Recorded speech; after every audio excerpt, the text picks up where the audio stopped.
Wow. Absolutely. Okay. Hi, I'm Josh. I work for Joshua Design, putting publications together for charities. Hello, I'm Laura Bennett and I run a project called the Big Opportunity Direct, which helps London's voluntary sector to get involved with the Olympic Games in 2012. We were in a session this morning looking at how to condense huge volumes of charity information into e-newsletters that were interesting to the audience. That was our challenge. And we looked at various things. So, for example, we were worried that perhaps the people who are reading our emails didn't have very much time, that they might be getting lots of emails. We talked about things like, could we perhaps send out emails more frequently or less frequently with more or less information, depending on what was in there?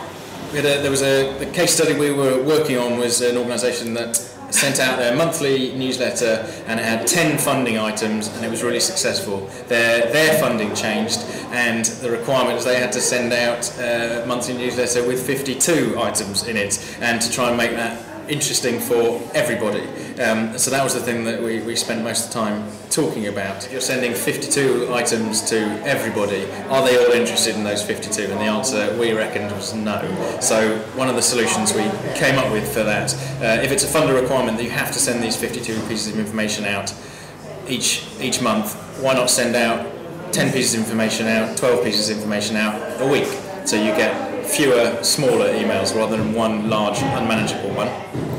The other thing we looked at was whether or not it was possible to have somebody else look at your work before you sent it out. So perhaps send it to another colleague, get them to have a look at it, say what they think. So like, is there too much text in it?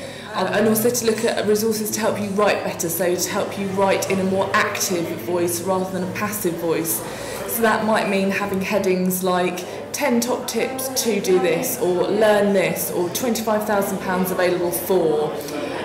So you're trying to use maybe like 5 words instead of your usual 25 could be something to do. The other thing was about targeting your email. So if you have 3,000 subscribers, are they all interested in the same things? Or is it that 1,000 are interested in your funding bites? Is it that 500 want to know more about governance? Yeah. So working out who your target audience is for each piece of information, and perhaps just sending them their governance newsletter, their funding newsletter, rather than sending everybody everything.